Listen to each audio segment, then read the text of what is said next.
show business. For the next hour and 30 minutes, this program will present in person such bright stars as Uta Hagen, Jack Haley, Judy Holliday, Paul Kelly, Robert Merrill, Olson, and Johnson, Monty Woolley, Meredith Wilson. And my name, darling, is Tallulah Bankhead.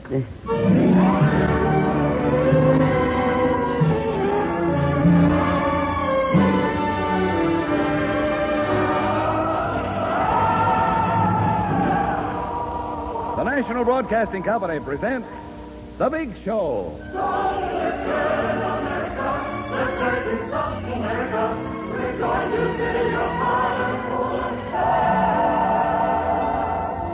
The Big Show, 90 minutes with the most scintillating personalities in the entertainment world. Brought to you this Sunday and every Sunday at this same time as the Sunday feature of NBC's All-Star Festival. And here is your hostess, the glamorous, unpredictable Tallulah Bankhead.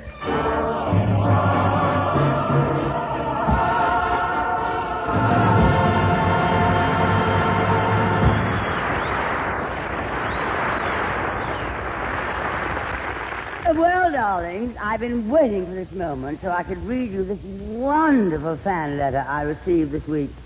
The letter is unsigned, but I simply adore the person who sent it because he understands what I'm up against. Now, I'll read it to you. It says, Tallulah Bankhead, National Broadcasting Company, New York. Gentlemen.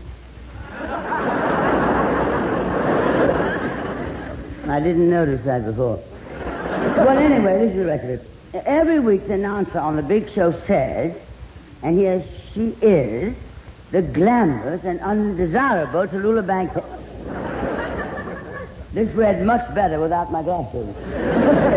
But to continue with the letter, a quote, first they build you up as glampers, and then they start describing you as something awful. Now, would it hurt them to say that you're young and pretty? It's radio. Nobody can see you anyway. Isn't that sweet? How is it? I wonder who wrote this letter. Get her. Judy Holliday. Judy, darling, you wrote this letter. It was so sweet of you. I'm flattered that the star born yesterday would write me a fan letter. I love getting fan letters. No matter how busy I am with the show, you know, I always find time to read my fan mail. Well, I spend half my night just reading my mail. Still single, huh? Now, Judy, let's not get started on that again. Every time I see you, you start in about my getting married. Right now, I don't want to get married. What's the matter? There's a law against it? I'm trying to tell you, darling, I like the life I lead. There's a law against that.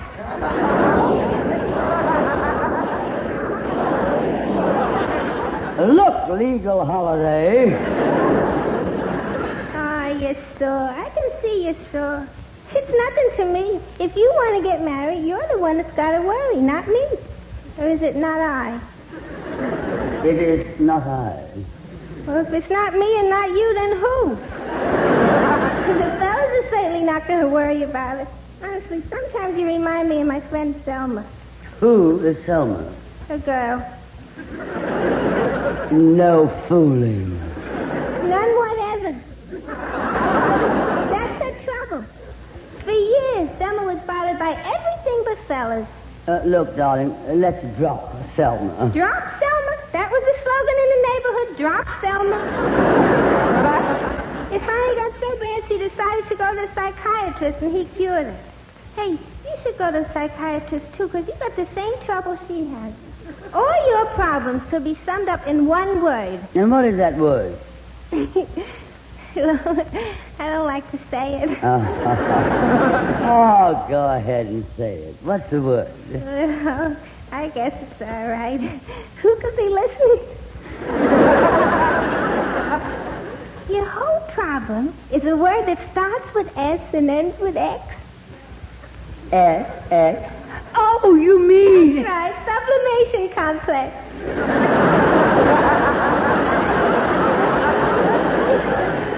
Darling, do you expect me to spend an hour out of my life every day lying on a psychiatrist's couch? So tell him the truth.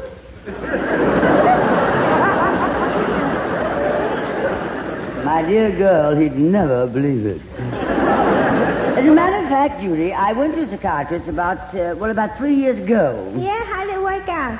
Well, he's just beginning to take a solid food now. Laugh, clown, laugh. But the time is going to come when you'll need a man to take care of you, to support you. Support me? Why, Judy, my pet, I have nothing to worry about. I have a very large annuity that is going to mature in 10 years. Who won't? Big deal, an annuity. Will an annuity get up in the middle of the night when you're hungry and there's no food in the house and it's snowing outside and go down to Delicatessen and get your ham and Swiss cheese sandwich on rye toast, not too brown, with plenty of mustard? And a bottle of beer? Do you think for 1 minute an annuity would do that? Your husband does that, I suppose. Well, no, but he thinks about it for 1 minute. That's more than an annuity will do. Judy, you probably don't even know what an annuity is. Do you, dear? Vaguely. Well, an annuity is money you lay away for the future, you see. It's money you save for a rainy day. And with the annuity I've got, Now, let me get this straight. I'll be taken care of on plenty of rainy days. How about the night? Don't worry about my nights, darling. I'll never want for an escort. I know many of an attractive male. You mean fan mail? Well, I know one thing. I'll need no husband to support me. I'll be financially independent. I'll be able to walk into Hattie Connick's, the Schiaparelli's, the Burdett Goodman's, and buy anything I want. Yeah, but never into Lane Bryant.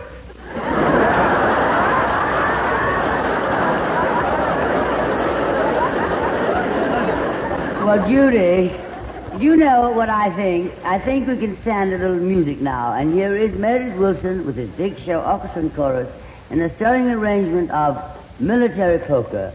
And you beloved veterans of all the wars, some of your tunes are in here, too. Yes. Put your arms around her shoulder when the order's shoulder on. Take a full firm grip of the lady and her charm. If her heart is your objective, you can win it right away.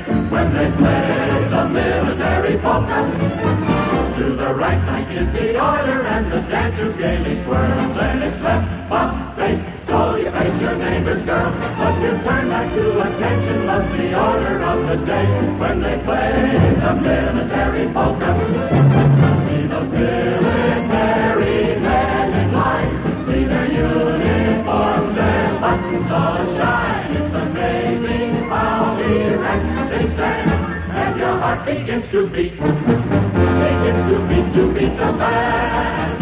And the band's terrific. It's positively great when they play for marching or when they sing the faith. It's set. Fall in. Now's the time. Fall in line. They're all set to begin.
Thank you, darling. That was simply divine. And, oh, by the way, Meredith, would you come here a moment? Yes, Miss Bankhead. Meredith. Darling, I've been meaning to speak to you for some weeks now about those revolting, nauseating stories you tell about that remote little hamlet of yours in Mason City. Iowa? Yes, Iowa. Now, look, my darling, I know that you're a wonderful musician and a fine composer, and I simply adore you and a completely charming gentleman, but I would consider it a great personal favor to me if you would stop telling those boring, nostalgic vignettes. Now, I hope you will accept this in the spirit in which it is given, venomously. Well, sir, Miss Bankhead, anything you say. After all, you are the boss man on this program. Oh, now, I don't mean to be nasty about it, Meredith, but I can prove to you how dull it would be if I told stories about my hometown. Gee, would you, Miss Bankhead? Well, sir, I remember once back in my hometown, Montgomery, Alabama, that is, when I was 15 years old. One day I was riding... No, I'd better not tell that one. Oh, I remember one I can tell. It was when I was 10 years old. And I was walking in the... when I was 2 years old. Well, you see, Meredith, we just have to draw the line somewhere. Mason-Dixon, that is.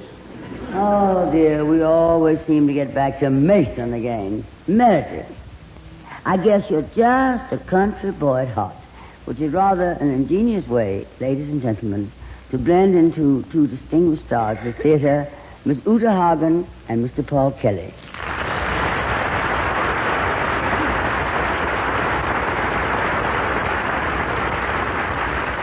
Miss Hagen and Mr. Kelly are reigning favorites on Broadway this season, starring in a new hit play by Mr. Clifford Odets. So, darlings, here is Miss Hagen and Mr. Kelly in Scenes from the Country Girl.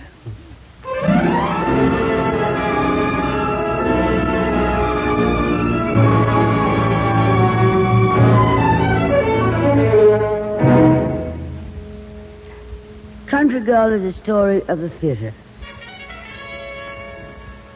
It is the story of a once brilliant actor named Frank Elgin, who gets a chance to make a comeback. It's the story of his wife, Georgie, who has tasted many a bitter moment with Frank in his journey downhill to failure, but who somehow has kept the faith and who has not forgotten that when she married into the theater, she was just a country girl. Our scene opens in a furnished room occupied by the Elgins on 8th Avenue. Frank, after 7 years without work, has been given his chance to try out for the lead in a new play. As always, when a decision needs to be made, he turns to George. I can't do it, can I? Doesn't it seem strange for you to ask me that? You're my wife. Frank, we've been through this before. Many times before. I'm tired, Frank. What happened? Where did I get so mixed up? I was the best young leading man in the business, not a slouch. The scripts didn't come. Oh, I knew it then. Out on the coast, I lost my nerve. And then when we lost the money in 39, and after those lousy federal theater jobs, this is the face that once turned down radio work. Whatever happened, I don't know what. But I'm good. I'm still good, baby, because I see what they think is good. Don't you think I'm good? I think I'm good. Then take the part. Make it your own responsibility, not mine. Take the part. Don't wiggle and caper, Frank. Can't you admit to yourself you're a failure? You die to save your face, not to fail in public. But I'm your wife. You have no face. Try to be clear about this offer. Think. I didn't hear him say he'd star me. I have a message for you, Frank. Take the part. Yes, but what will you Just do leave if... me out. Take the part and do your level best. Well, what about that 2 weeks clause? You All yourself... I tried to do was get a better deal. You won't get perfect terms. You sure gave him a scrap. Georgie, I'll tell you. That 2 weeks clause. They can give me notice anytime. But I can give them notice, too. They can let me out. But I can walk out anytime I want to. If I feel I'm breaking my neck... You can quit? Yeah, that's sort of what I mean. You see? Get it? Yes. Why, with this 2 weeks clause, I don't even have to come into New York, do I? Nope. Well, say, what's wrong with that? That's it. Two can play the same game. Wait a minute. I almost forgot. 6:45 this morning, I had a dream. I laughed so hard it woke me up. A dream? A big banner. Now get this.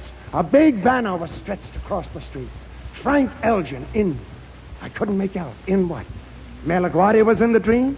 Lots of people. Feeling good. That's a sign. I'm going to take that part, Georgie. Now you don't have to tell me not to drink. Haven't I been a good boy all summer? Early this morning, I got that funny, laughing dream. And I was thinking of our lives. Everything. And now this chance. I won't fail, Georgie. All those people in that dream, they wish me luck.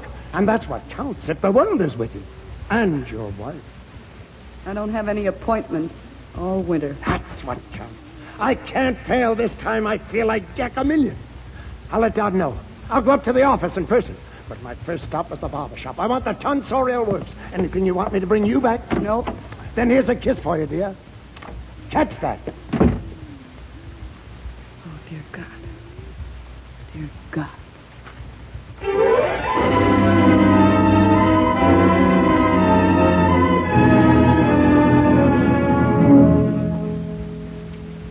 The players opened in Boston.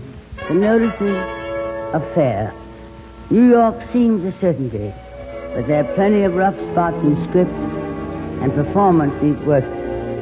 They've been rehearsing all night, and it's almost 2 a.m. And Frank is changing in his dressing room as Georgie knits. It's cold, depressing, and there's plenty of tension, and nerves are beginning to frazzle. Give me 2 more minutes, dear. I'm almost dressed. Frank, Yes? where's the other bottle? What other bottle? I'm tired, Frank. Don't play peekaboo. Have you got another bottle of that cough syrup? No, I don't. All right. Give it to me. But I didn't buy another bottle, dear. I wish you'd believe me once in a while. What a night. What a night. All the time there's been a clanging in my head. I don't know who's punishing who anymore. I wish you'd take my word for something for a change. All right. Never mind. I give up. I won't look. Now, where's my knitting? Georgie, I want to apologize. That director had no right to take that attitude. He has the right to take any attitude. He's the only friend you've had in 10 years. Except in you, dear. And that's what I want, dear. The chance to show you how much I love you. How much you need me, you mean? Now, please, Georgie, don't be mad at me. I know I'm no darn good, but I'm worried to You death. tell that to the director. Think of what it means to me to walk out on that stage every night. The whole responsibility of the show is on my Tell shoulders. that to the director. Baby, I'm ashamed. I don't know where to hide. I don't know the old lines. And tomorrow I get a big new scene. Now you say you're going back to New York. I can't do this if you don't help me. I didn't ask for this part. Didn't he come to me? Weren't you there? They don't appreciate... Stop putting on a front. Who's putting on a front? You're putting on a front, and you lie. You lie. What do you want me to do? Whine and complain? Do you want me to make them hate Well, me? they'll adore you when you go off on a bender. Who says on a bender? Old Waffle Iron says the mop behind the door. And this is how it ends. That laughing dream. You had a laughing dream 5 weeks ago.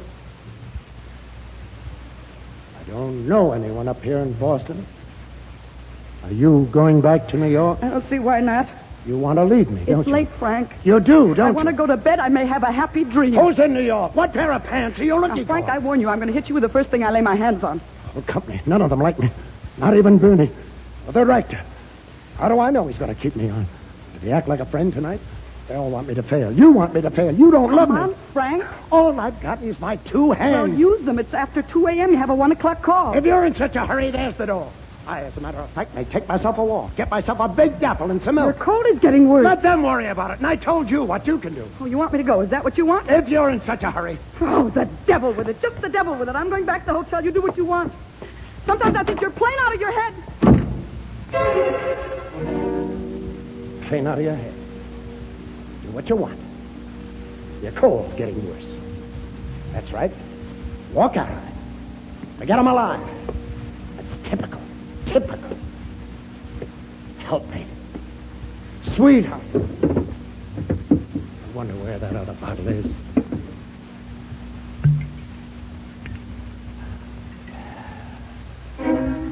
Sweetheart.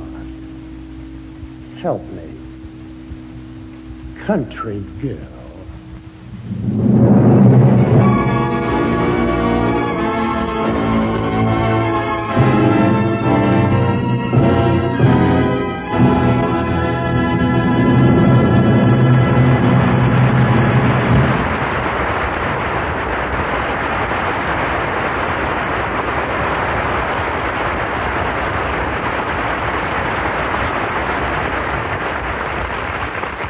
Uta Hagen and Paul Kelly, I must tell you how much I enjoyed you just now. You're really both truly wonderful, and I mean it.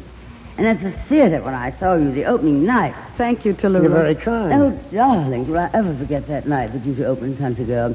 What a brilliant affair that turned out to be. I was so happy for both of you. I was wearing my new black dress and my pearls. Oh, of course, not my real pearls, as you understand. My real ones in the vault. So these did. And the insurance, you know, the arts these days are just ridiculous. But I did have the dress made for that opening. The dress particularly made because I wanted so much for Clifford Odets to have another hit on his hands. I appeared in the Clifford Odets play, you know, that he wrote some years ago called Clash by Night with Joseph Schildkraut. Joseph, you know, was in that wonderful play, The Green Bay Tree, which just closed. That's the same play. And no, truly, it's the same play that opened 15 years ago with Laurence Olivier. And I needn't tell you how wonderful I think Larry is. Of course, why? They should have brought over his wife, Vivian Leigh, from England to play Scarlett O'Hara when I was around all the time. It's something I will never understand. Because who could have played Scarlett O'Hara better than this little Alabama country girl? Oh, by the way, this is a play I started to tell you that you were so wonderful in, darlings. She sure went a roundabout way to get to that, didn't she, Paul?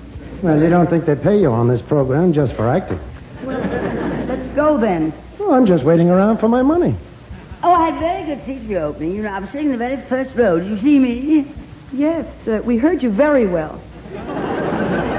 Well, darlings, the whole audience was discussing the play because it presents such a provocative problem. I mean, the story of a famous actor who tried to make a comeback in the theater, and when he found out he couldn't, he took to drink.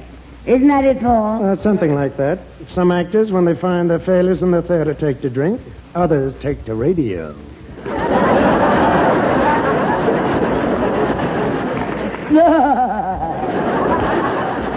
Yes. Yes. Well, now, Uta, in The Country Girl, you played the part of a wife who was stuck by her man for 10 years while he's been drinking, and then when he gets his chance for comeback, he doesn't take advantage of it. It seems to me that from a psychological standpoint, I wouldn't put up with my husband drinking for 10 years. I'd walk right out and leave him. Look who's talking about leaving a husband. Judy, I wish you'd stay out of this. Excuse me, but first you gotta find a husband before you can leave him. This happens to be a play with psychiatric undertones you wouldn't understand. I wouldn't understand. I know all about psychiatrics. Who told you? Freud, that's who. Freud? How do you know about Freud? Everybody knows about Freud. These days, everybody's nervous. You gotta be a little crazy, otherwise you go nuts.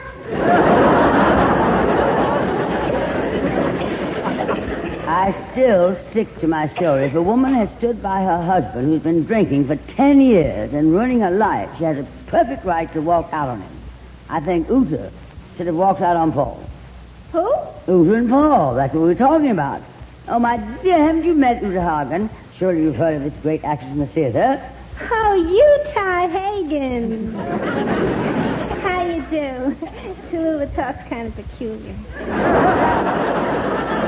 I didn't understand your name. It's true, I know the name of Uta Hagen as well as I know Tennessee Williams. But I didn't know you and Paul were married. How long has he been drinking? Judy, they're in a play. Paul drinks in a play. The drinking we're talking about is hypothetical. Just the worst kind. It's in the play, Judy, that Paul portrays a husband who drinks, and Uta is the wife who continues to live with him. But why shouldn't she? But you wouldn't understand that. You're not married. You know, Paul, she has a point there. Yes, and it looks nice on her. No, I mean Judy has a logical argument. Well, yes, a person who's not married would find it difficult to understand the problems involved between a husband and wife. That's right. Hey, Paul, you're not as drunk as they say you are. How would Tallulah know if she'd leave her husband? She's a single girl. Oh, nonsense, Judy. There's certain things you feel. I don't have to sit on a hot stove to know that it'll burn me. So if you want to sit on a hot stove, sit. There's no skin off my nose.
You have been listening to Here Comes the Springtime, played by Meredith Wilson and the Big Show Orchestra.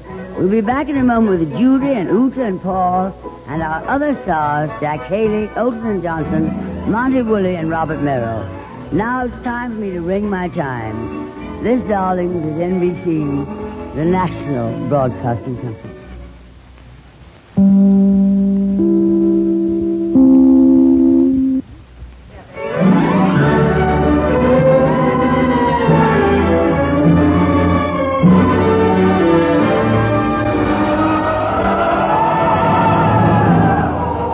The Big Show.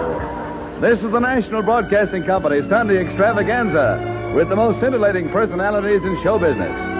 The Big Show, the Sunday night feature of NBC's All-Star Festival, is brought to you by Chesterfield, the cigarette that has, for you, mildness with no unpleasant aftertaste. The cigarette that brings you Bing Crosby and Bob Hope. And by the makers of Anacin, for fast relief from the pain of headache, neuritis, and neuralgia. And by RCA Victor, world leader in radio, first in recorded music, first in television. The big stars in this program are Uta Hagen, Jack Haley, Judy Holliday, Paul Kelly, Robert Merrill, Olson and Johnson, Monty Woolley, Meredith Wilson and his Big Show Orchestra and Chorus, and every week, your hostess, the glamorous, unpredictable Tallulah Bankhead.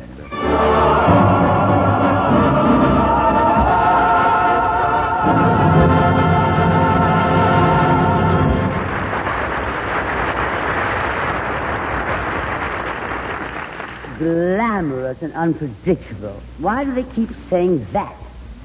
I am not unpredictable. I can't for the life of me understand where they got the idea in the first place. I mean, for instance, rehearsals is at 10 o'clock.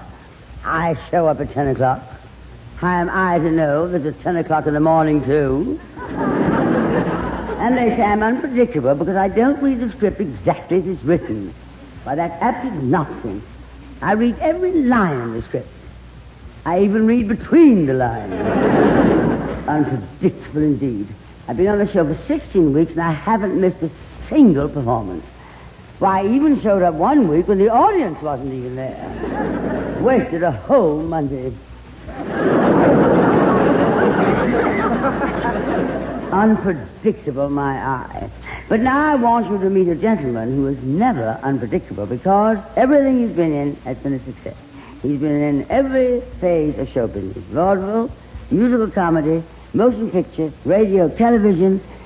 So well known in New York, Hollywood, and Fort Knox, Jack Haley.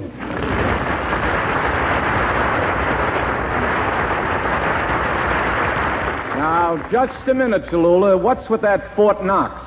Well, darling, it's no secret. Everybody in show business knows you have a lot of Jack. Jack. Yeah, and everybody knows you got a lot of move, Tallulah. Well, I would have, darling, if the taxes weren't so high. Taxes? Oh, I got a way to beat the taxes. You have? How? I'm not going to pay him. I'll just go to prison for 10 years. Oh, what a darling idea. I wish I'd thought of that. I could have saved so much money. You pay a lot of taxes, Tallulah? Oh, it's just awful. I mean, I'm still paying for 1947. That was the biggest year I ever had, and my income tax alone came to $560,000. $560,000? You made all that money in 1 year? Oh, I didn't make anything that year, darling. I couldn't get a play or anything. I laid off the whole year, but a bunch of us girls were sitting around the Stork Club making our income taxes, and Helen Hayes and Katie Hepburn and Lynn Fontanne, and when I saw the salaries they were filling in, well, I wasn't going to let them top me. When I put down $1,700,050, I wish you could have seen their faces. Of course, it'll take me 20 years to pay the taxes. But it was certainly worth it just to see their faces. Well, that's one way to beat them, but my way is cheaper. Still, you know what they say, Tallulah? Money isn't everything. Who says that? People with money. Well, yes, Jack, I suppose you're right. I think health is more important than money. Oh, by the way, darling, I did read in the papers last week that you'd been ill. Yeah, that's right. I hadn't been feeling very well for about 6 weeks. It had me worried. Oh. I stayed up until 5 o'clock every morning trying to figure out what was wrong with me. And I finally figured it out. What was it? I wasn't getting enough sleep. Well, you feel better now, Jack. Oh. I mean, did you see a doctor? Sure, the doctor examined me. Well, what did he find? $500. He told me I have to drink a lot of water every day. Water? Ghastly. But I'm looking forward to a vacation this summer after I get through with my television series for the Ford dealers. And I think I'll go out to California. I've got a little house out there on the beach. Ah, that sounds divine. Well, last summer it wasn't so divine. I was walking on the beach one day and a lobster bit one of my toes. Oh, really? Which one? I don't know. All those lobsters look alike to me. Oh, I love the beach, Jack. We were out to Hollywood just 3 weeks ago with the show, you know, and it was warm enough to go to the beach every day. I created a sort of, mild sensation there with my three-piece bathing suit. Three-piece bathing suit? What's the third piece? Oh, that's the big piece. The label. You know what would be a wonderful, relaxing thing for you to do, Jack? Take an ocean voyage to Europe. I mean, you can visit France or Italy. And how about Ireland? You're Irish, aren't you? Well, you must have lots of friends in Ireland. Well, my friends used to be there, but now it's all changed. I'll tell you about it. I don't have to go to Ireland. I'll visit there no more. 'Tis sad, but I'm not lonesome for the sight of Erin's shore. For all my Irish playmates, all of my friends so good, have gone and got them settled in a place called Hollywood. I shook hands with Barry Fitzgerald and also Frank McHugh. Had lunch with Vic McLaglen and Jimmy Cagney, too. When I got to the depot, I never heard such din as the cries from all the Colleens when they saw Errol Flynn. I visited Pat O'Brien, stopped over to Gordon McRae, had a nip with William Gargan and one with Mike O'Shea. At night there was a party, and I was glad I went. 'cause I met the whole mishbooker at the home of Georgie Brent. There was Margaret O'Brien, Virginia O'Brien, and Edmund O'Brien, with tall Robert Ryan and Leo McCary and Stephen McNally, all gathered there for this gala affair. There was Rory Calhoun with young Mickey Rooney, Roddy McDowell with Eleanor Paul, Freddie McMurray, who left in a hurry to meet Dennis Morgan, who couldn't be there. George Murphy came in with a great big shillelagh, said was a gift from that dancing Dan Daly. Then Dennis O'Keefe made a speech that was brief. He said, here comes a floor show to brighten the place. There were songs by McCanter and jokes by O'Benny and toasts from McJessel, who comes from Kilkenny. The show had a topper. 'Twas Hedda O'Hopper, who wore a new hat made of shamrocks and lace. Oh, Sullivan and O'Hara, those lovely two Marines, Marie and Jeanette McDonald, two other sweet Colleens, Phil Regan and Morton Downey, joined voices in a song, and everyone was dancing, even Cassidy hopped along.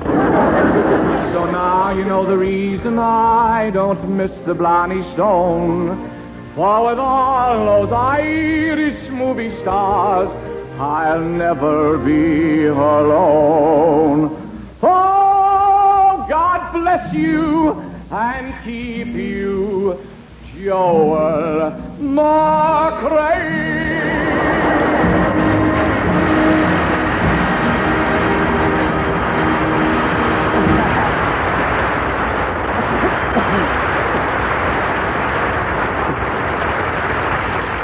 And now, ladies and gentlemen, here are two divine friends of mine from Hollywood who are off on the road to tobacco, Bob Hope and Bing Crosby. Say, Bing, you got a minute? Oh, sure, Bob. I got all the time in the world. Don't tell me you own that, too. Oh, never mind that stuff. Get to work, will you? Okay. Folks, Better Tasting Chesterfield is the only cigarette that combines for you mildness with no unpleasant aftertaste. And you can prove that yourself. Just make our mildness test. Buy Chesterfields, then open them and enjoy that milder, mellow aroma. Now light one up, and you'll know Chesterfield's milder because it smokes milder. And Chesterfield leaves no unpleasant aftertaste. That fact has been confirmed by the country's first and only cigarette taste panel. Yes, mildness and no unpleasant aftertaste are what you and I and every smoker wants. Hurry up, Dad. Here comes the music. Chesterfield, Chesterfield always takes first place. That mild tobacco never leaves an aftertaste. So open a pack, give 'em a smell, then you'll smoke 'em.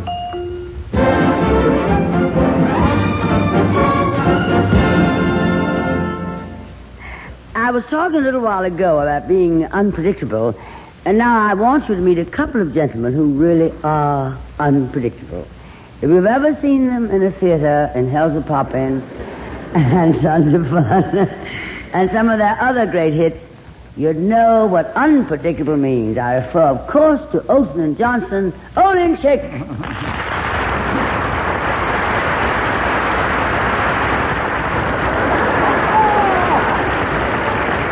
Well, where are they?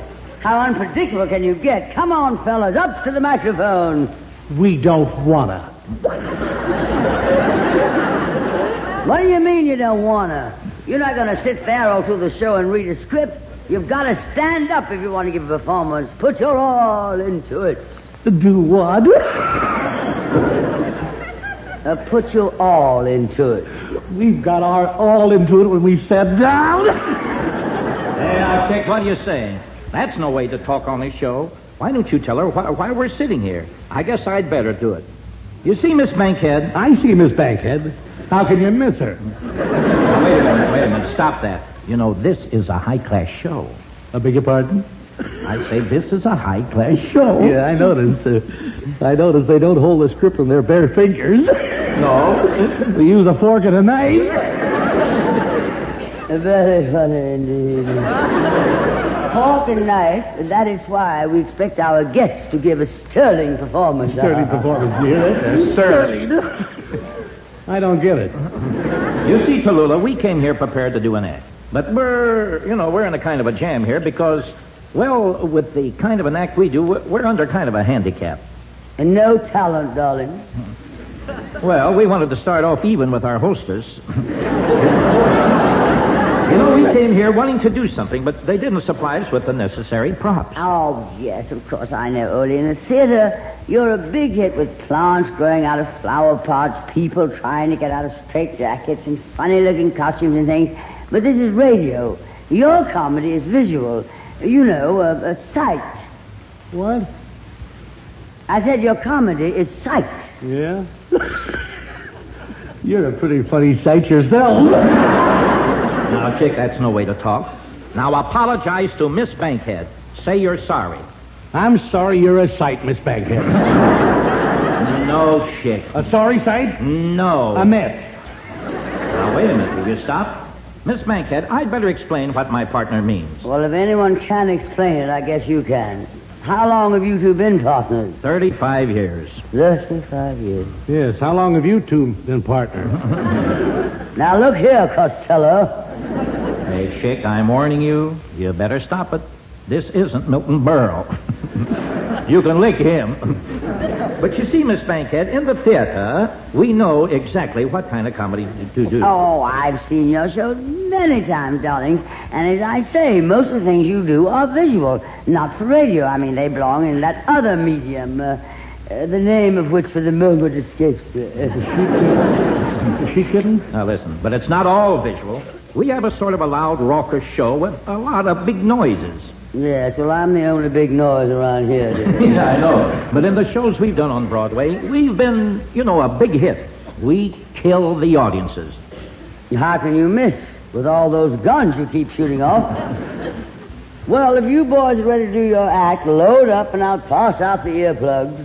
No, but that's just it. They didn't give us any props. Props? Sure, we need 50 automatics, 20 Colts, a half a dozen machine guns, and a dozen anti-aircraft guns for the balcony. And 13 weeks of basic training, no doubt. No, we'll need more stuff than that, Chick.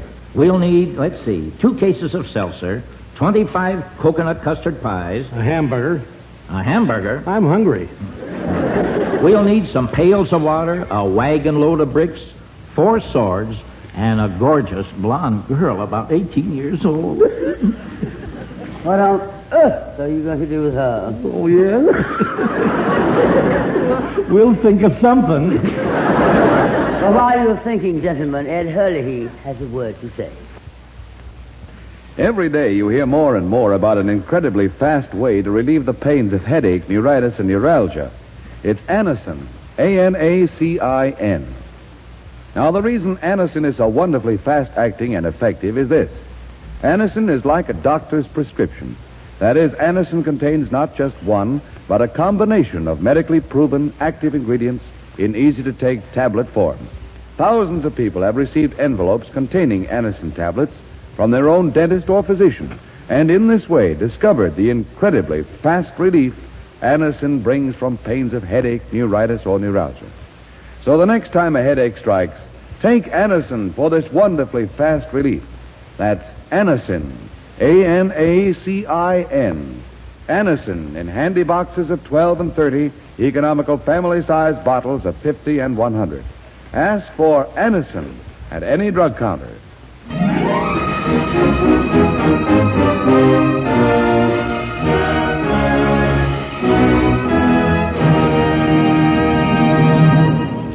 Well, Mrs. Olson and Johnson, did you think of anything you can do on our show? Well, not yet, Tallulah. We're still working on it. Sure, we got something we could do. Wait a minute. What do you mean? Let's do the bit we did in Peoria with June and Chick, Wait a minute. We can't do that here. Sure we can. Nah, it's so messy.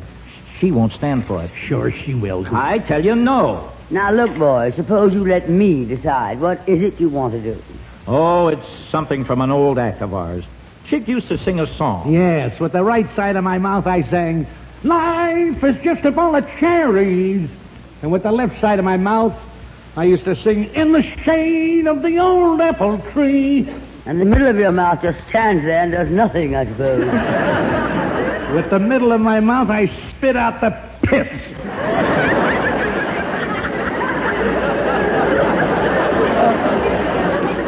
Look,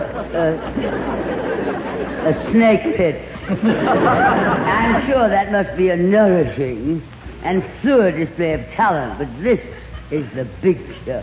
Okay, I'll do it with watermelons. Now, Chick, will you drop that idea?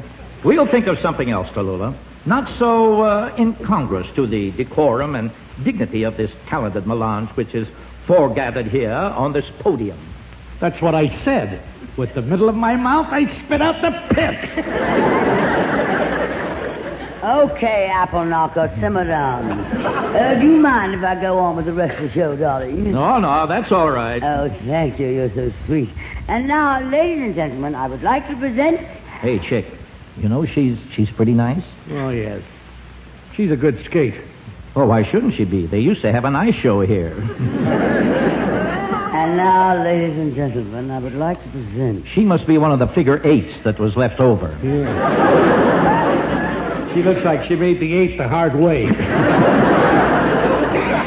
Ladies and gentlemen, I would like to present 2 fours. I would like... would you two gentlemen try to keep quiet? I'm trying to announce the next act. Oh, I'm sorry, Tallulah. You don't worry us. Go right ahead. Ladies and gentlemen, I would like now to present a young man whose magnificent voice is currently thrilling metropolitan opera goers. A man who graciously consented to rejoin us 2 weeks earlier than he planned because of the illness of Mr. James Melton. We're honored to have Mr. Robert Merrill back on the big show tonight. Will you stop it, Chick? How do I know how much money she makes? Quiet, you two! Ladies and gentlemen, here he is, Mr. Robert Merrill.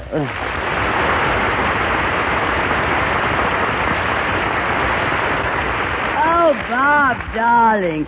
I'm so glad you were able to be with us this week. You're very kind, Tallulah. You know, I sang in your hometown a few weeks ago in Montgomery, Alabama. Oh, that's right. You did sing there. I remember because I wrote some of my schoolmates and told them you'd be there. Yes, I know. I met them all.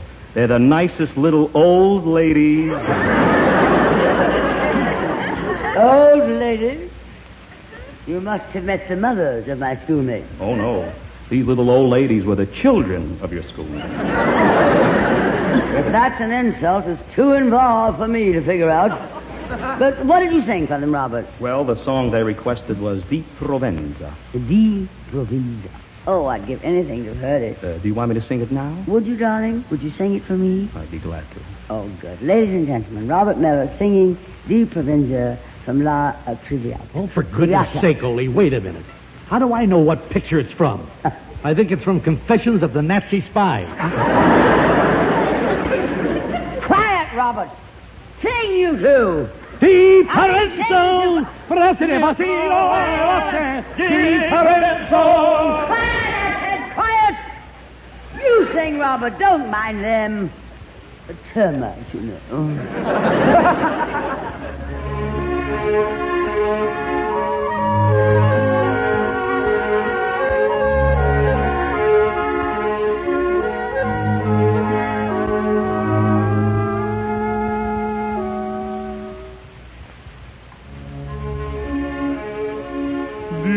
Provenza il mare il suol ti dal cor ti cancello ti dal cor ti cancello di Provenza il mare il suol alla tia fulgente sol qual destino ti furò qual destino ti furò alla tia fulgente sol ora rammenta pur nel duol vivi gioia che brillò e che pace cosol su te splendere ancora può e che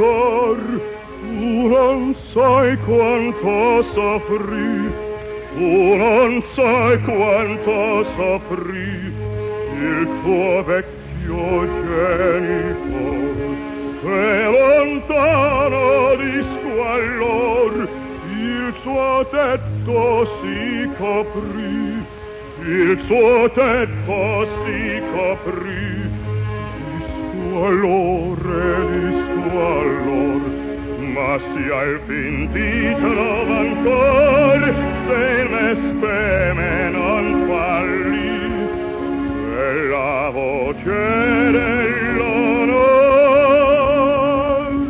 ti appieno namuti, ma si al fin ti trova ancor, se il me speme non falli, Dio meso te, Dio meso di, Dio meso di,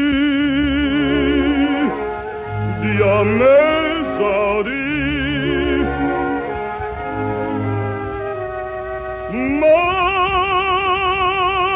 se al fin ti trovo ancor, ti trovo ancor, Dio meso de, Dio meso di.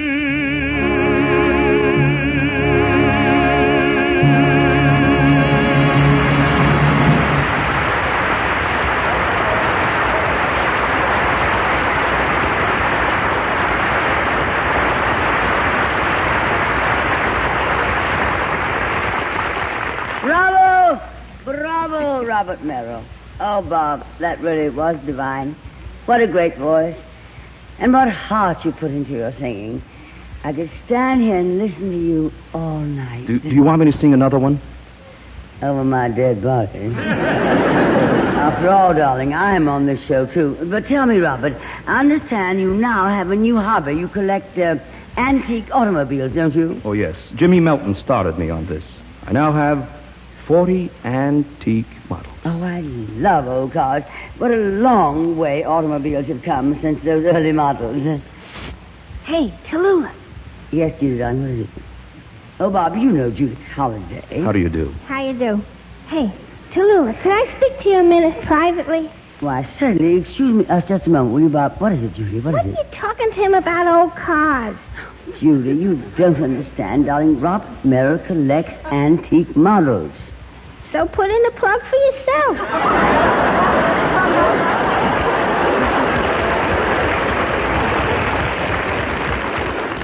I think that was mean of you, and that's an ad lib.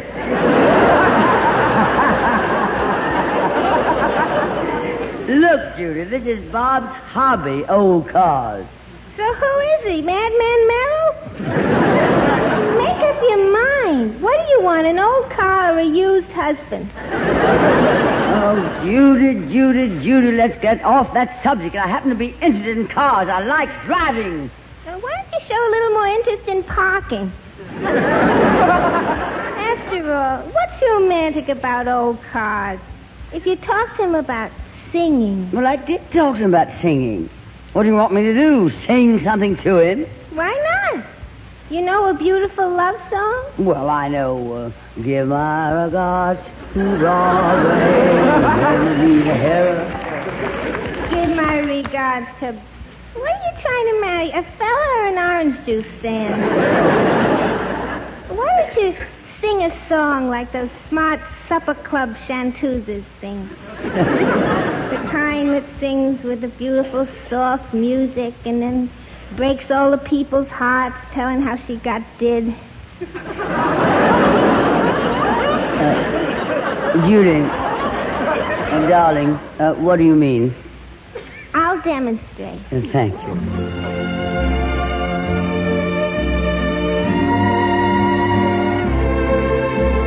I can see no matter how near you be, you never belong to me. But I can dream, can I? Can I pretend that I'm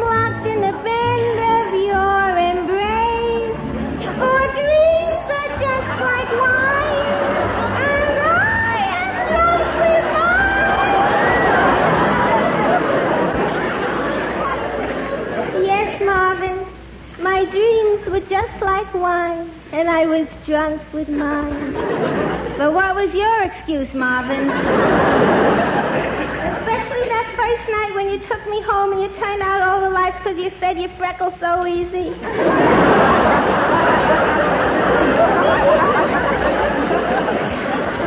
There we sat in the dark, you and I and my father.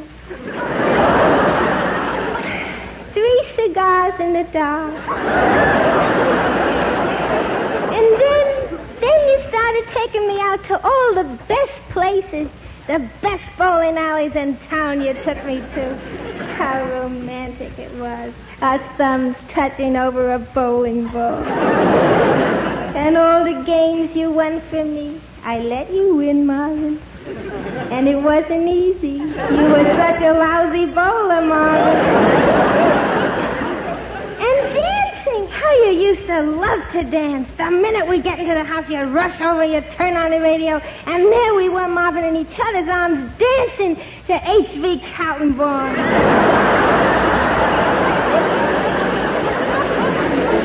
And oh, I'll never forget the first time you proposed to me. And the second time when you proposed marriage. You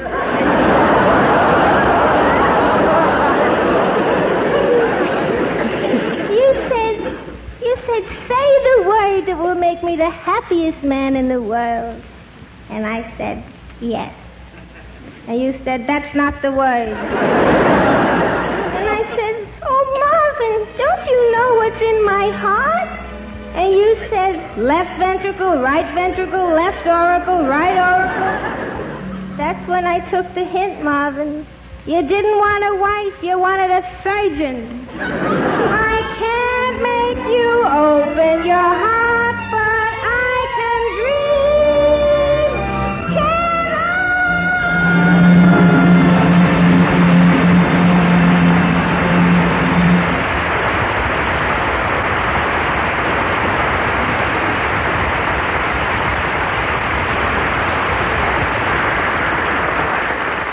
Here's a word from RCA Victor.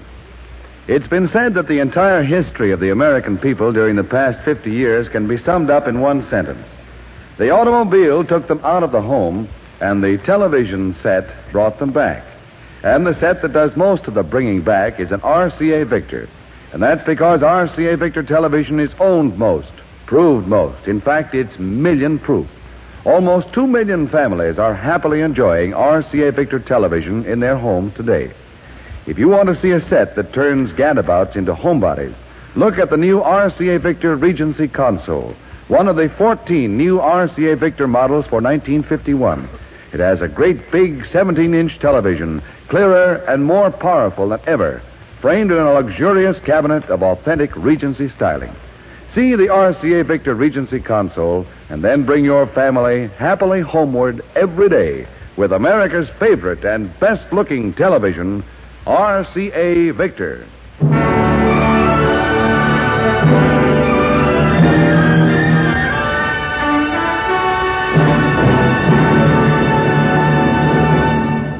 Well, darlings, we still have to hear from Monty Woolley, and Judy and Jack Haley and Olson and Johnson and Robert Merrill will be back in just a moment, along with Uta Hagen and Paul Kelly.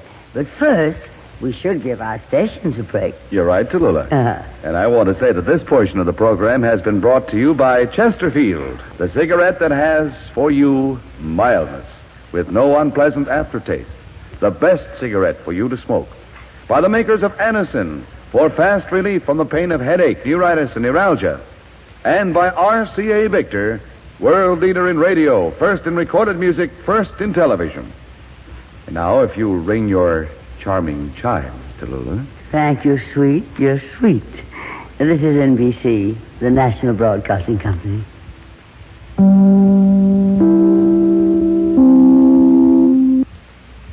This is The Big Show.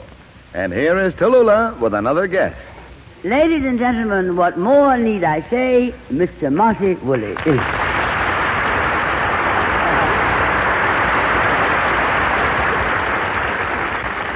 What sort of an introduction was that? Need you say more? You certainly need say more. And you will say it exactly as I wrote it for you this morning in my fine Spencerian hand. Woolley, I warn you, I will not tolerate any of your tempestuous outbursts. My dear woman, I have been sitting here for more than an hour trying not to listen to this array of minor buffoons you have somehow managed to assemble here, including the antics of Olson, Jackson, and Durante. And that used car salesman whose hobby is a monstrous caterwauling which he calls singing. And that Hibernian gentleman who brought over his relatives from Ireland and set them up in Hollywood with shanties and swimming pools, to say nothing of the whining mewlings of that infantile blonde, Judy Holliday. And now you dare dismiss me with a one-line introduction. Monty, darling, I won't lose my temper because you've lost yours. But you see, this is radio. Every moment counts. Are you going to presume to tell me about radio? I have a radio program of my own. Really, darling? I didn't know. What sort of program is it? 30 minutes of sparkling adult comedy every week. 30 minutes? Why, darling, my program is 90 minutes. Yes, so I understand. But if you gathered up a few of your dangling participles and mended a few of your split infinitives, you could do this program in 30 minutes. And if you confined yourself to using the single negative instead of the double negative, you could cut this program down to 15 minutes, which in itself is twice as much Tallulah as anyone should be asked to bear. Now, just a minute, Buster. Relax. Loosen your beard. I was wondering how long it would be before you resorted to that. Obviously, you would use a barb like that. Obviously, you could use a barber. My problems are tonsorial. Yours are tonsillectomy. Oh, my dear, you're so grotesque. I was just trying to imagine you as a member of that aftershave club. Well, I was nominated for membership, but I declined when I heard that you were a member. Why, you pale imitation of Gabby Hayes. Gabby Hayes? You dare compare an artist of my standing with Gabby Hayes? Gabby Hayes is every inch the actor you are, and he rides a horse besides. Tallulah, if you are not familiar with accepted rules of etiquette on how to treat a guest, you can at least have a little respect for age. Oh, Monty. That's the nicest, sweetest thing that's been said to me on this program. I mean your age. Now, take it easy, Monty. I remember you when you were only a moustache. Comparing me to Gabby Hayes, you forget, woman, that I've seen you in the theater. And? Well, I suppose you are an actress of sorts. Of sorts? A stylist, perhaps? Stylist? May I remind you that I'm renowned for my dramatic reception, my comedy timing. Critics everywhere have agreed that my timing is second to none. Yes, the timing of the shrew. Well, this from a man whose only claim to fame is that he is known as the male Tallulah Bankhead. Well, that's funny. I always thought you were. Oh, darling, you kill me. It'll be a pleasure. Ole, why do you keep saying he's not her father? I told you, chick, nobody can be that old and still be alive. What makes you think he's alive, darlings? Well, whom have we here? Hammaker and Schlemmer? Oh, excuse me, Monty. Excuse me. These are Olson and Johnson, who have been sitting here trying to think of an act they can do. Have you thought of anything yet, boys? No, have you? What do you mean? Well, I notice you don't have an act either. All you've done is stand up there and insult that nice, gray-haired old gentleman. And the funny part of it, he doesn't have an act either. I laugh. Tallulah, I'll be in my dressing room shaving. And if I'm fortunate, I may cut my throat from ear to ear. Oh, Monty, stop losing your head, darling. Now, look here, Olson, and you too, Johnson. I do have an act. And if Monty will join me, we can do a scene from one of his greatest Broadway and Hollywood successes, George Kaufman and Moss Hart's The Man Who Came for Dinner. Monty, will you join me, darling? Would that my contract permitted me to say no. Well, what's the scene about, Tallulah? Well, if you remember, The Man Who Came to Dinner is the story of Sheridan Whiteside, the noted writer and lecturer, who breaks his leg as he is about to leave the home of his dinner host, and is confined to their home for several hilarious weeks. As part of the plot, he calls upon an actress friend of his in London, Lorraine Sheldon, to come to his aid. Lorraine is beautiful, chic, worldly, sophisticated, glamorous, and unpredictable. Which part do you play, Tallulah? She refuses to answer on the grounds that it might incriminate her. Now, come on, Tallulah, enough of this asinine mummery. If we're going to do this bit, let's get it over. This will show you whether I can act or not. I will answer all of you with my talent as an actress and my magnetic personality. Ye gods, double jeopardy. Meredith, darling, some Man Who Came to Dinner music, if you please, sir.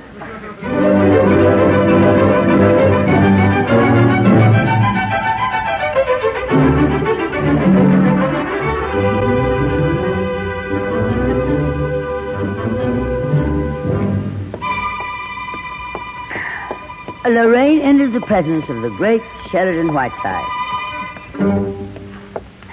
Oh, Sheridan, darling, look at that poor, sweet, tortured face. Ah, let me kiss it, you poor darling. Your eyes have a gallant compassion. How drawn you are. Oh, Sherry, my sweet, I want to cry. All right, you made a very nice entrance, my dear. Now relax. No, but Sherry, darling, I've been so worried, and now seeing you in that chair. This chair fits my fanny as nothing else ever has. I feel better than I have in years, and my only concern is news of the outside world. So take off that skunk, dear, and tell me all about it. How are you, my dear? Oh, darling, I'm so relieved. You look perfectly wonderful. I never saw you look better. Oh, my dear, do I look a wreck? I just dashed through New York. Didn't do a thing about Christmas. Dropped into flurries, of course, and had my hair done. Got right on the train. And the Queen Mary coming back was simply hectic. Fun, you know, but something exhausting. I mean, Jock Whitney and Cary Grant and Dorothy Faso. Fun, you know, but too exhausting, darling. Of course, London before that was so magnificent, my dear. But I simply never got to bed at all. Oh, darling, I have so much to tell you that I don't know where to start. We'll start with the dirt first, dear. That's what I want to hear. Well, now, let me see. Sybil Cartwright was thrown right out of Ciro's, you know. She was wearing one of those new cellophane dresses, you know. And Sir Harry Montrose, the painter, is suing his mother for disorderly conduct. Well, it just shocked everyone to death. Oh, and before I forget, Anthony Eaton told me he's going to be on your New Year's broadcast, Sherry. And he said, for heaven's sake, not to introduce him as the English Grover Whalen. Oh, and Beatrice Lilly gave me a message for you. She says for you to take off 25 pounds right away and send them to her by parcel post. She needs them. I'll pack them on ice. Now come, dear, what about you? What about your love life, if you'll pardon the expression? Sherry, dear, you're so nosy. What about that splendid bit of English mutton, Lord Bottomley? Haven't you hooked him yet? Sherry, please. Cedric is a dear friend of mine. Now, Blossom girl, this is Sherry. Don't try to kid me. Don't tell me you wouldn't like to be Lady Bottomley with 100,000 pounds a year and 12 castles. By the way, has he had his teeth fixed yet? Every time I order Roquefort cheese, I think of those teeth. Sherry, you really are too nauseating. Cedric may be not brilliant, but he's rather sweet, poor lamb. And he really is deeply fond of me, and he does represent a kind of English way of living that I like. I mean, Surrey and London for the season, shooting box in Scotland, that lovely old castle in Wales.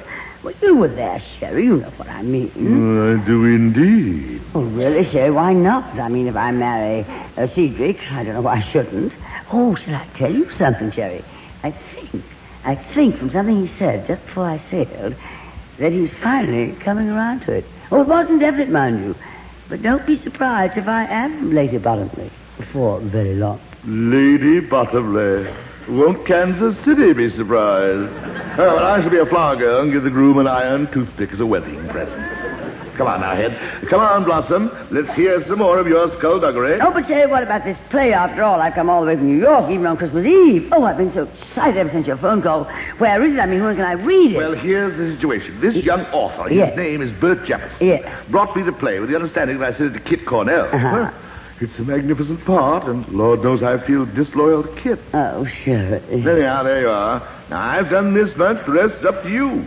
He's young and attractive. No. Now, just how you go about persuading him, I'm sure you know more about than I do, my dear. Darling, how can I ever thank you? Does he know I'm coming? I mean, this beautiful young man. No. You're just out here visiting me. You'll meet him, and that's that. Get him to take you out to dinner and work around to the play. Good heavens, I don't have to tell you how to do these things. How'd you get all those other parts? Sherry, please! Well, I'll go back to the hotel, darling, and get into something more attractive. I just dumped my bags and rushed right over here, darling. Oh, you're wonderful. All right. Now run along and get into your working clothes. Then come right back here and spend Christmas Eve with Sherry, and I'll have that beautiful young man on tap. Now, by the way, I've got a little surprise for you. Who do you think's paying me a flying visit tonight? None other than your old friend and co-star, Beverly Carlton. Oh, really? Beverly? I thought he was being glamorous again on a tramp steamer. Oh, come, dear. Mustn't be bitter just because he got better notices than you did. Oh, don't be silly, Sherry. I never read notices. I simply wouldn't care to act with him again, that's all. Well, he's not staying here, is he? I should hope not. Temper. No, he's not. Where'd you get that diamond clip, dear? That's a new bit of loot, isn't it? Oh, haven't you seen this before? Well, Cedric gave it to me for his mother's birthday. And she was simply furious.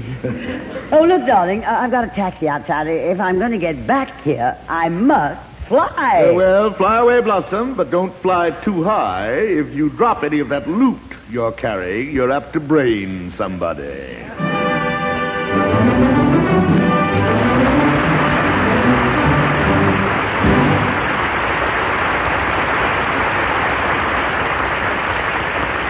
Hey, Cholula. Yes, Jack, darling, what is it? I'd like to take a crack at that man who came to dinner. Oh, there he is, darling. Take a crack at him. No, I mean I'd like to act that part in the play. Well, go right ahead, Jack. Oh, would you like me to play the part opposite you? Oh, no, I've got a leading lady. Oh, really? Who? Me, that's who. Oh, Judy Holliday. Go right ahead, my sweet. Set the scene, Jack. Okay. As the curtain rises, we find Sheridan Haley sitting in a wheelchair with his leg in a cast. That's the original cast, of course. The door opens and his girlfriend comes to visit him.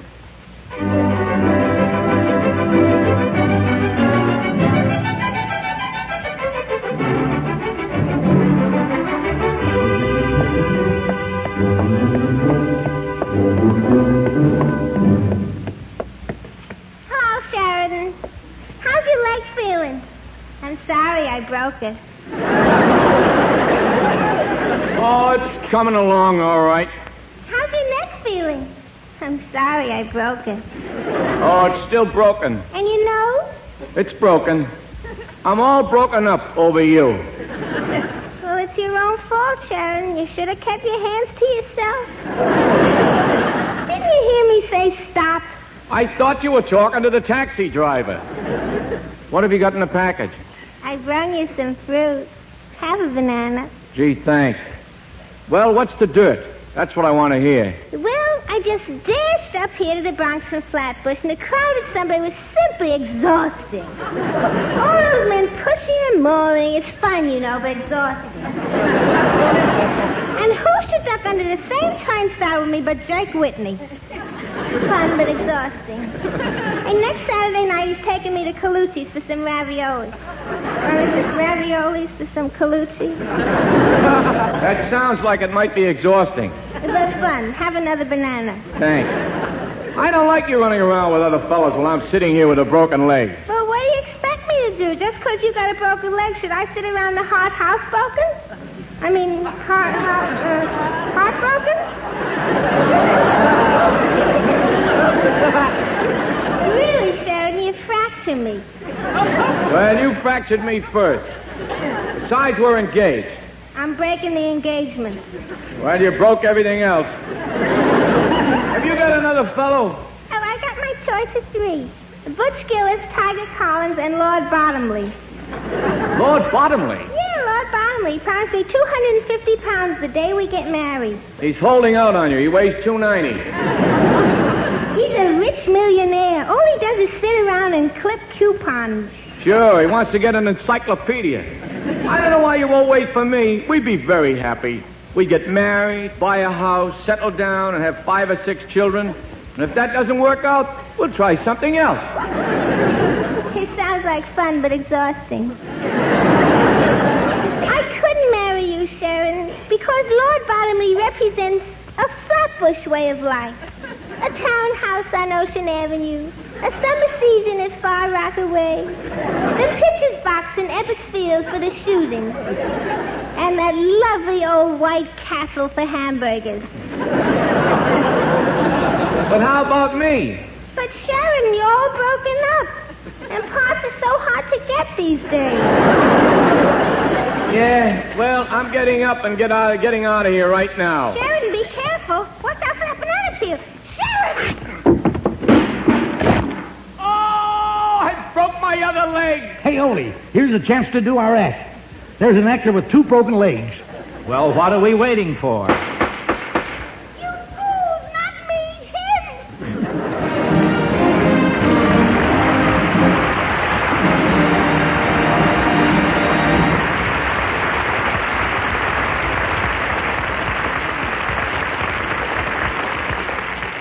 Well, darlings, this just about brings us to our good night. Night, Tallulah. Oh, Bob Merrill, thanks so much for dropping in, sweetie. You're really divine. Oh, by the way, Bob, if you're dining alone tonight, I just don't happen to have anyone that Oh, I'm terribly sorry, Tallulah, but I do have a previous dinner date I made about 3 months ago. In 3 months, how previous can you get? Well, good night, Bob.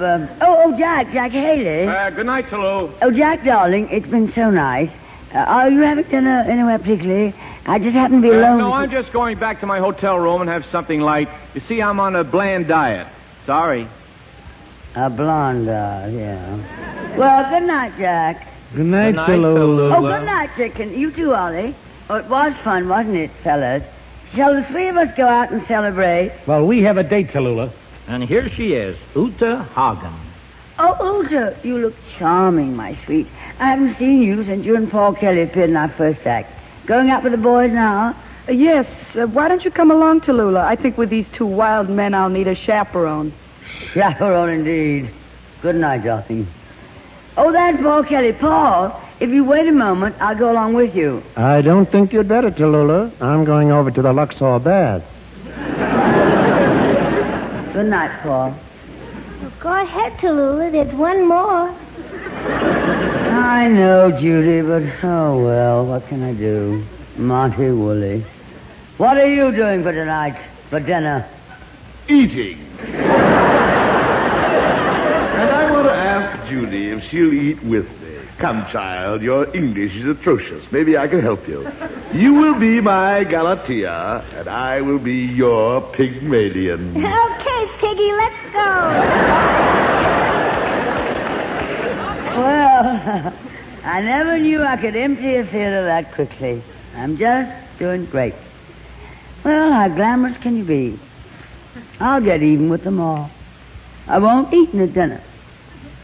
Nobody seems to want me. Oh, Tallulah, don't say that. Oh, well, darling, my big show chorus. All the men who run the 180 NBC stations want you. They've just voted you and this program the most progressive step in radio in many a year. Really, darling? And as for us, Tallulah. What? My darling,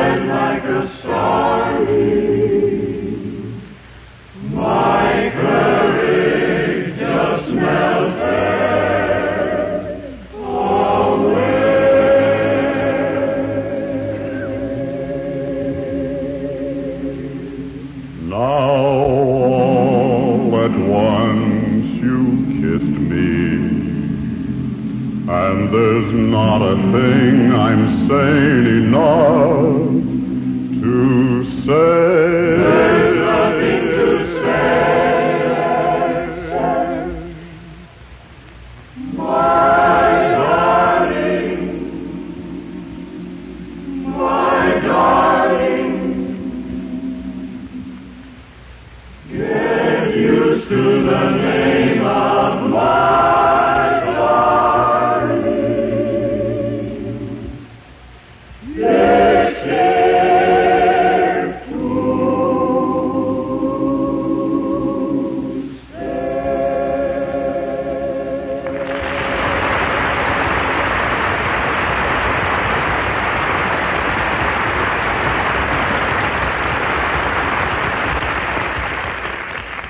Thank you, my darling. Well, next Sunday, we have another star-studded list of guests, including Fred Allen, Clive Brooke, Portland Hoffa, Frankie Lane, Ethel Merman, Herb Schreiner, Margaret Truman, and others, and of course, our very own Meredith Wilson and the Big Show Orchestra and Chorus. And until then, may the good Lord bless and keep you, whether near or far away. Judy? May you find that long-awaited golden day today. Paul? May your troubles all be small ones, and your future 10 times 10. Chicken Ollie? May the good Lord bless and keep you till we meet again. Meredith? May you walk with sunlight shining and a bluebird in every tree. Jack? May there be a silver lining back of every cloud you see. Monty? In your dreams with sweet tomorrows, never mind what tonight have been. Uta? May the good Lord bless and keep you till we meet again. Bob? May you long recall each rainbow, then you'll soon forget the rain. May the warm and tender memories be the ones that will remain. Fill your dreams with sweet tomorrows. Never mind what mine has been. May the good Lord bless and keep you until we meet again. May the good Lord bless and keep you till we meet. Till we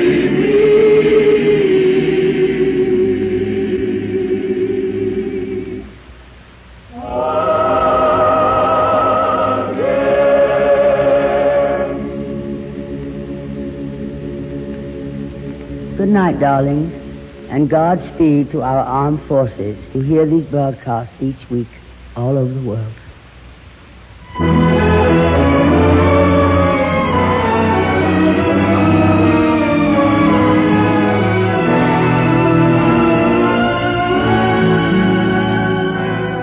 Listen to The Big Show next Sunday at this time, when our guests will be Fred Allen, Clive Brooke, Portland Hoffa, Frankie Lane, Ethel Merman, Herb Schreiner, Margaret Truman, and others, Meredith Wilson and the Big Show Orchestra and Chorus, And, of course, every week, your hostess, the glamorous, unpredictable Tallulah Bankhead. The Big Show is produced and directed by D. Engelbach and written by Goodman Ace, Selma Diamond, George Foster, Mort Green, and Frank Wilson. This is Ed Hurley, he's speaking.